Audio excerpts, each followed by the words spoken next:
नमस्कार, बहुत स्वागत है आपका। मैं हूं आपके साथ नेहा दुबे। जम्मू कश्मीर विधानसभा चुनाव में आतंकियों के बाधा डालने से जुड़े खुफिया रिपोर्ट और अलर्ट के बाद केंद्रीय निर्वाचन आयोग भी अब अलर्ट मोड में आ गया है। वह ऐसी किसी भी कोशिश को नाकाम करने के लिए पूरी शिद्दत से जुट गया है। आयोग इस दौरान राज्य के सुरक्षा हालात पर जहां 24 घंटे नजर रख रहा है, तो वहीं अपने आला अधिकारियों की एक टीम को भी राज्य के दौरे पर भेजा है, जो इन दिनों सभी जिलों की चुनावी तैयारियों के साथ ही सुरक्षा इंतजामों को भी जांचने में जुटी हुई है। बता दें आपको कि जिस तरह से राज्य में पहले चरण में 24 विधानसभा सीटों के लिए 18 सितंबर को मतदान होना है, आयोग ने इसके साथ ही राज्य के सुरक्षा इंतजामों को भी और कड़ा किया है। प्रत्येक विधानसभा में सुरक्षा इंतजामों पर नजर रखने के लिए विशेष पुलिस पर्यवेक्षकों की भी तैनाती कर दी गई है। विधानसभा चुनाव को लेकर प्रधानमंत्री नरेंद्र मोदी की डोडा जिले में जनसभा से 2 दिन पहले सेना और सुरक्षा बलों ने जैश ए मोहम्मद के 2 आतंकियों को मार गिराया है। मुठभेड़ उधम सिंह, आपको बता दें कि उधमपुर कठुआ जिलों में सीमा पर बसंतगढ़ में हुई है। बताया भी जा रहा है कि मुठभेड़ स्थल से जनसभा स्थल की पहाड़ी रास्ते से दूरी करीब 65 किलोमीटर की है और भारत पाकिस्तान सीमा से सटे कठुआ जिले की सीमा उधमपुर और आगे डोडा जिले से लगती है और ये मार्ग घुसपैठ कर आने वाले आतंकियों का पुराना रूट रहा है। डोडा जिले में 18 सितंबर को मतदान होना है। वहीं मारे गए आतंकियों के एक अन्य साथी को ढेर करने के लिए सुरक्षा बलों का जंगल में व्यापक अभियान भी लगातार जारी है।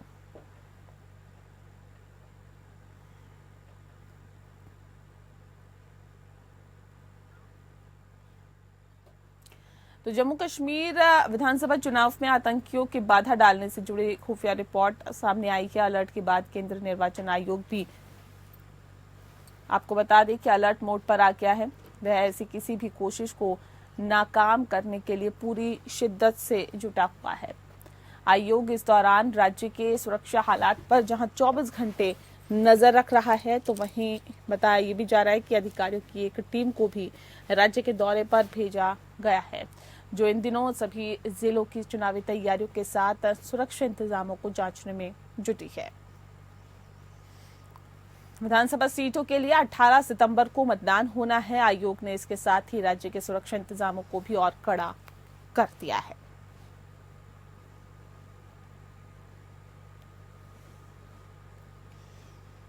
तो जम्मू कश्मीर में जो हालात और जो स्थितियां हैं, उसके दौरान आपको बता दें कि आतंकी खुफिया रिपोर्ट ने सभी को चौंका दिया है।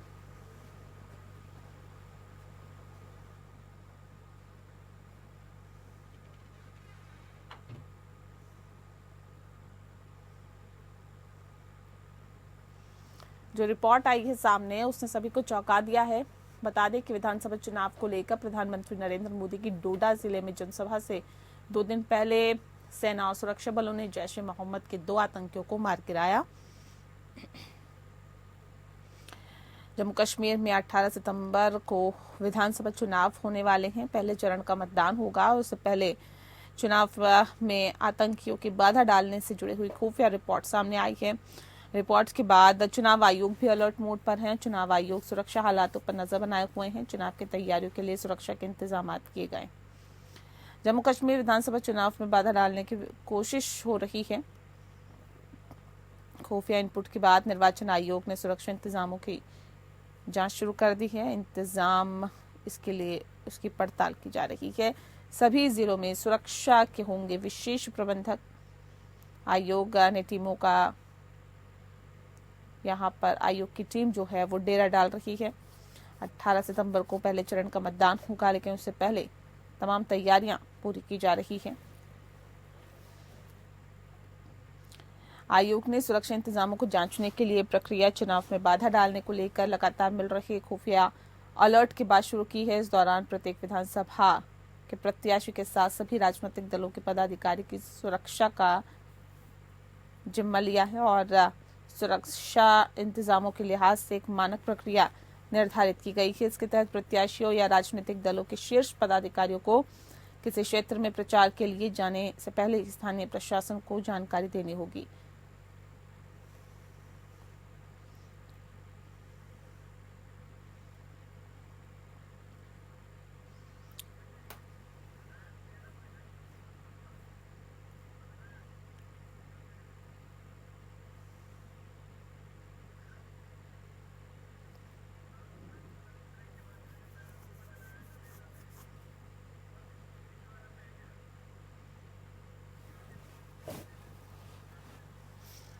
और चलिए इस विषय पे तफसील से चर्चा करेंगे। खास मेहमान हमारे साथ मौजूद हैं, उनसे आपका परिचय करा देते हैं। इस वक्त हमारे साथ डॉक्टर विजय खैरा साहब है, प्रवक्ता है भारतीय जनता पार्टी के। बहुत स्वागत है सर आपका।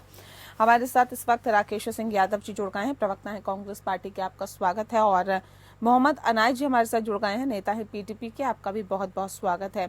इस खास कार्यक्रम की शुरुआत विजय खैरा साहब आपके साथ ही करते हैं, क्योंकि ये तो कहा जा रहा था कि देखिए धारा 370 हटी, उसके बाद जो हालात है वो काफी ज्यादा बदले हैं।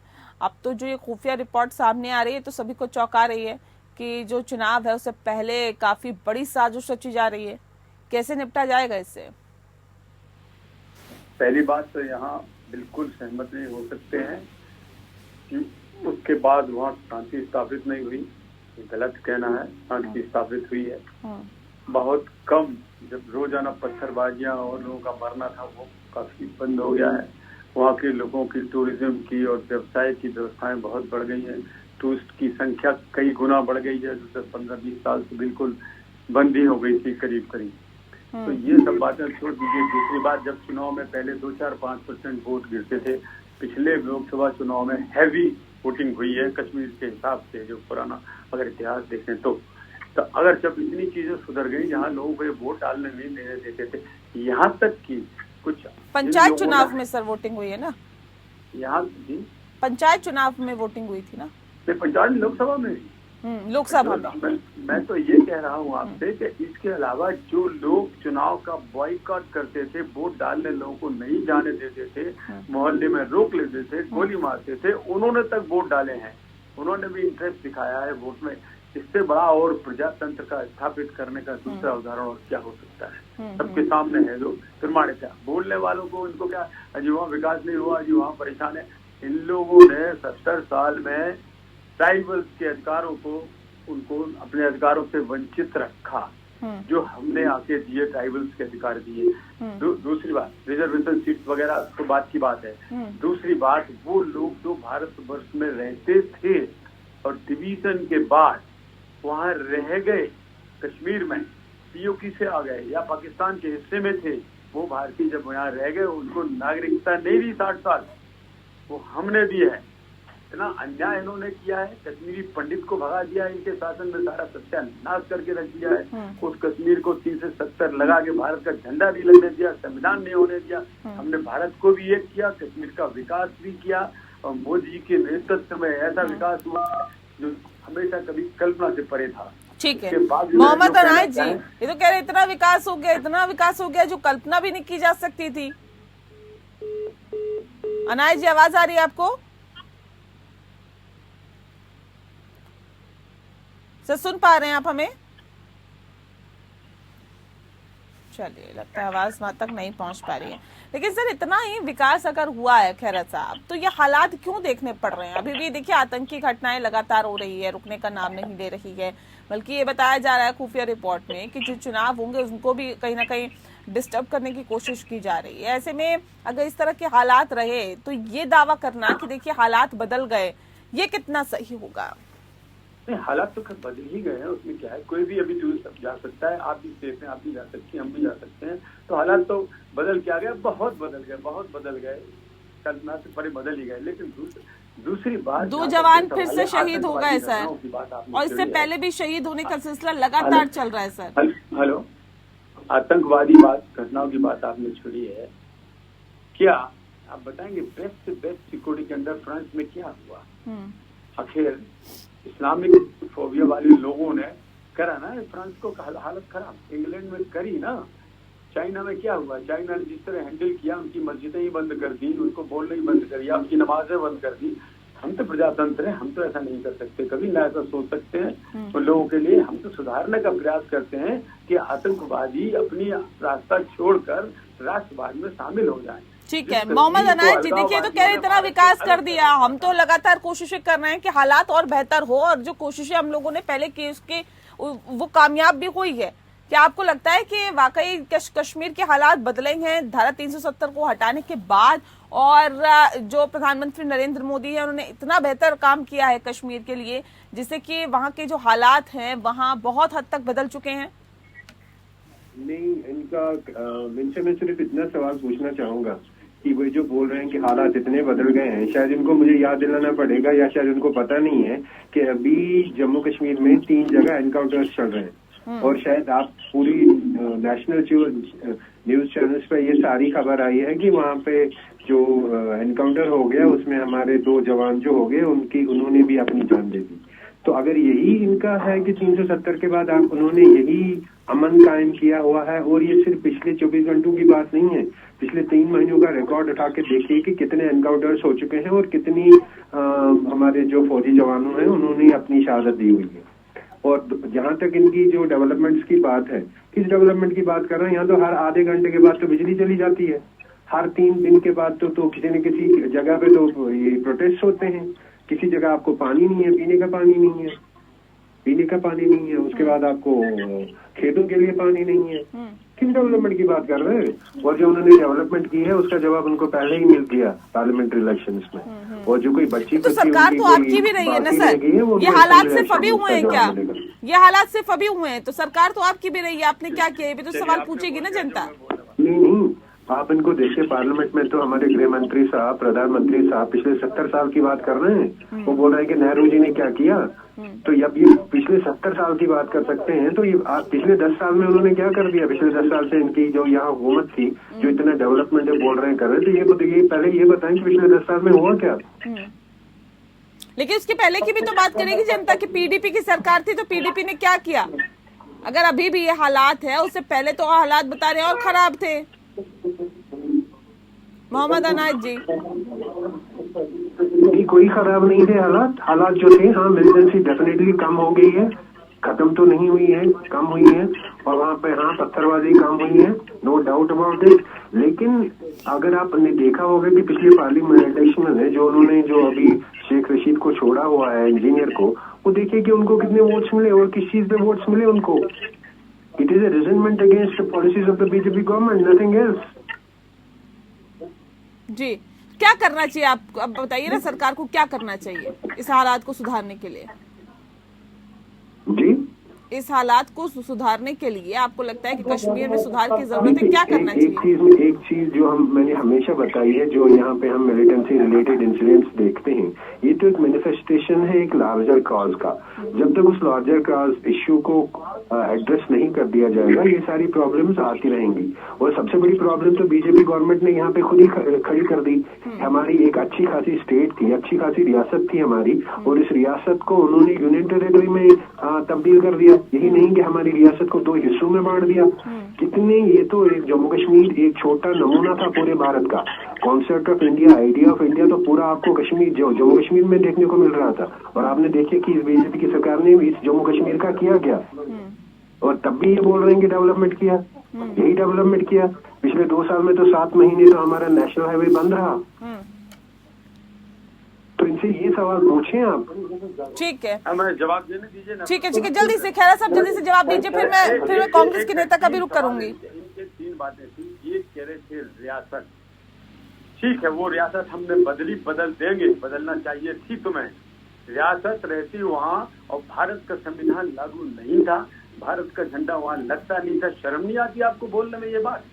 इन लोगों को 70 साल 60 साल दुम दबा के बैठे रहे, कभी सोचा नहीं कि हम अपने भारत में उसको विलय करके प्रॉपरली और वहाँ अपना संविधान लागू करें, एक संविधान, एक देश बनाए, एक झंडा चलाएं? नहीं, आपने परवाह की। जवान पिटते रहे, उनको आपने ना गोली चलाने दी, ना उनको दुम दबा के भगाया कि आप मारेंगे नहीं, पत्थर से पिटते रहेंगे, मरते रहे। हमने घुस के मार दिया उन आतंकवादियों के उन्हीं के देश में। तो हमसे मुकाबला करने की बात कर रहे हो? तुम्हारी तो सोच में भी नहीं था जो हमने कर दिया। 370 मिटा दिया, अब लाना 370 वापस देना कश्मीर को पाकिस्तान के हाथों में दोबारा। आप देना चाहते हैं तो दे दिएगा। 370 हटने से क्या हुआ? आज आपने कहा हमने यूनियन टेरिटरी बना दिया। हाँ, यूनियन टेरिटरी बना दिया। 370 हटने से क्या आतंकवादी घटनाएं रुक गई क्या खैरा साहब? प्रदेश की बहाली। हाँ मैम, अमित शाह जी पार्लियामेंट में कह चुके हैं प्रदेश की बहाली होगी, प्रदेश बनाया जाएगा। जी ठीक है, राज शर्मा जी भी हमारे साथ जुड़ गए हैं, कांग्रेस के प्रवक्ता हैं। राज जी, बहुत स्वागत है आपका। अब सवाल इस बात को लेकर है, देखिए जो खुफिया रिपोर्ट सामने आई है उसमें तो ये कि सीधे सीधे इलेक्शंस को कहीं ना कहीं निशाना बनाने की कोशिश कश्मीर में की जा रही है।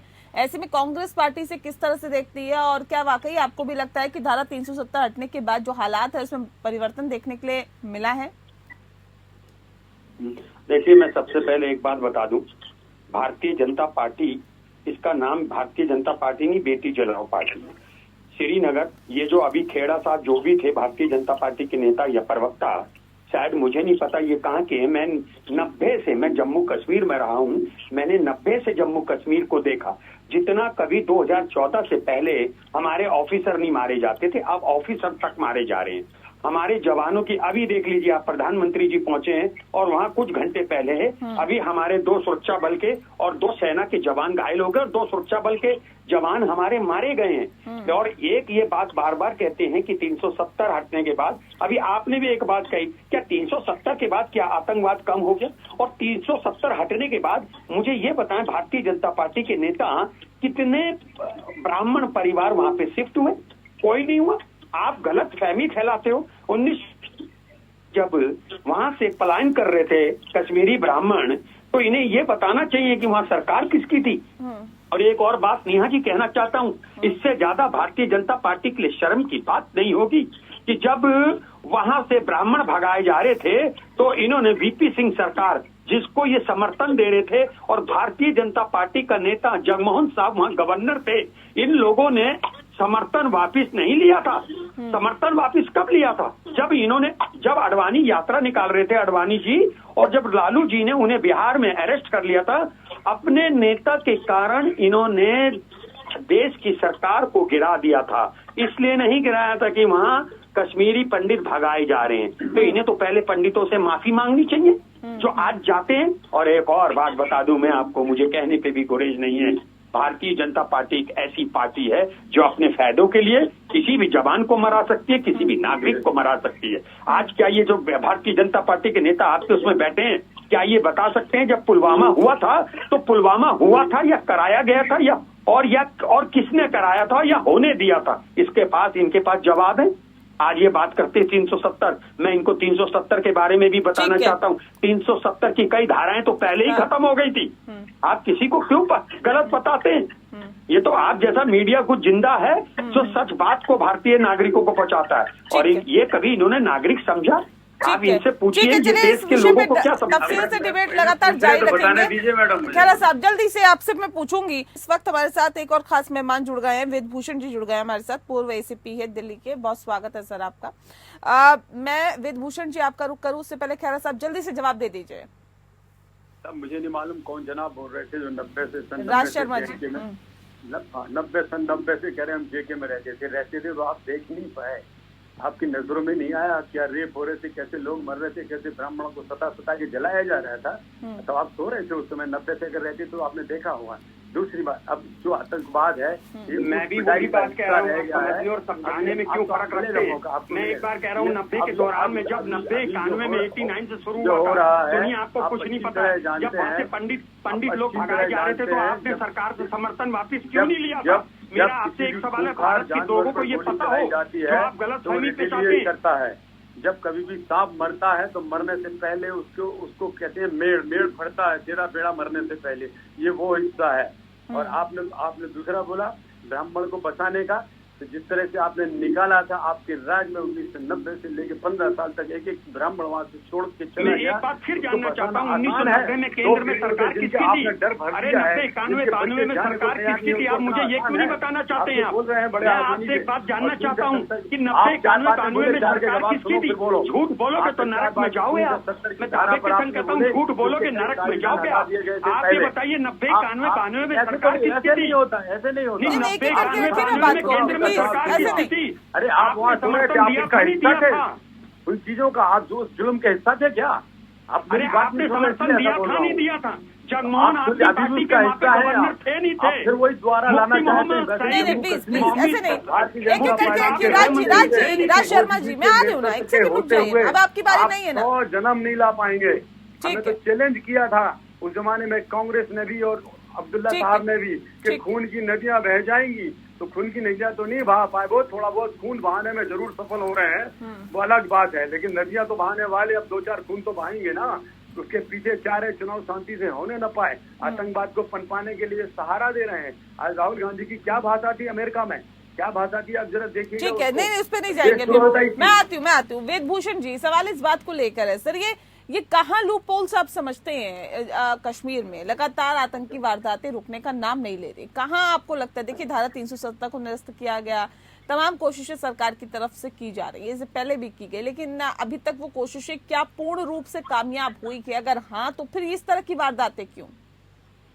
देखिए, एक तो सबसे इम्पोर्टेंट चीज को ध्यान में रखना है कि वहाँ पर इलेक्शन होने वाला है, बहुत लंबे टाइम के बाद इलेक्शन हो रहा है, तमाम इलेक्शन कमीशन और सुप्रीम कोर्ट के इंटरवेंशन के बाद वहाँ इलेक्शन है।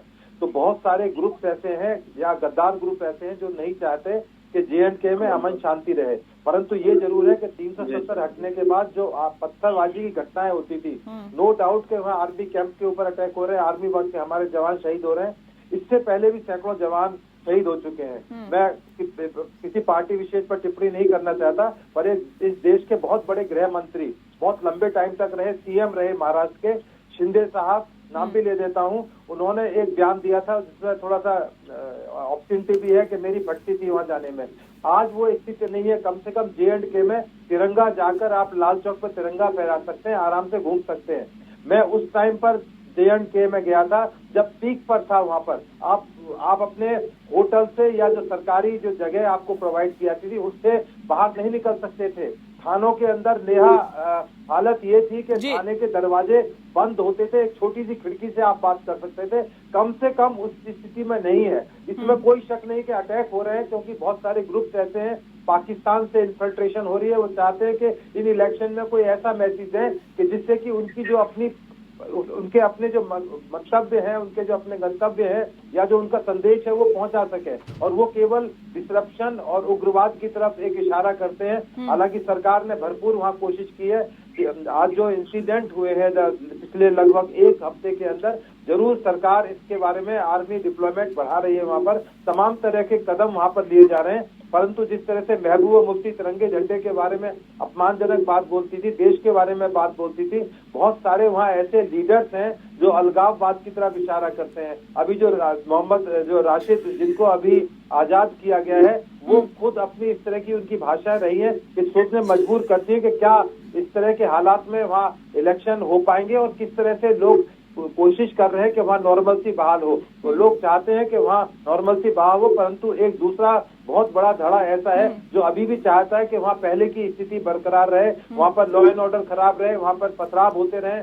नहीं, उनका इलाज क्या है? इलाज क्या है उनका, वेदभूषण जी ये बताइए ना, जो एक बहुत बड़ा धड़ा है। केवल और केवल गोली है, गोली का जवाब गोली हो सकता है, आप हाथ जोड़कर काम नहीं चला सकते। अब उसमें बहुत सारे ग्रुप ऐसे हैं कि बड़े नाजायज हो रही है कश्मीरी के साथ में, उनको इनोसेंट लोगों को मारा जा रहा है, परंतु वो दूसरी तरफ ये नहीं देखते कि हमारे आर्मी के जवान, पुलिस के जवान उसमें शहीद हो रहे हैं। तो ये तमाम चीजें हैं जो सरकार जरूर चीजों के बारे में एड्रेस करती है, और जरूर कहीं ना कहीं उसका जवाब वक्त के आने पर दिया भी जाएगा। इलेक्शन का दौर है, इंतजार करते हैं कि किस तरह से इलेक्शन, 4 दिन बाद इलेक्शन होने वाला है, वहाँ पर शांतिपूर्वक इलेक्शन हो जाए, यही जो हमारा इलेक्शन कमीशन के सामने भी देखिए एक बड़ी चुनौती है कि इस चुनाव को बहुत ही ज्यादा शांतिपूर्ण तरीके से कराए। इलेक्शन कमीशन के सामने एक बड़ी चुनौती है, इस चुनौती से कैसे निपटा जाएगा एक बड़ा सवाल है। लेकिन जाहिर तौर पे जो हालात है उसमें कुछ ना कुछ हद तक कुछ ऐसे लोग जिम्मेदार हैं जो कि चाहते हैं कि वहां पर कभी भी शांति ना बहाल हो, लेकिन ऐसे लोगों को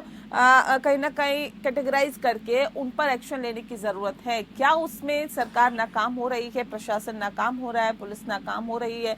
ये एक बड़ा सवाल यहाँ पर बन जाता है। बहरहाल बहुत शुक्रिया आप सभी मेहमानों का हमारे साथ इस खास चर्चा में शामिल होने के लिए। खास पेशकश में फिलहाल के लिए इतना ही, मुझे दीजिए इजाजत, नमस्कार।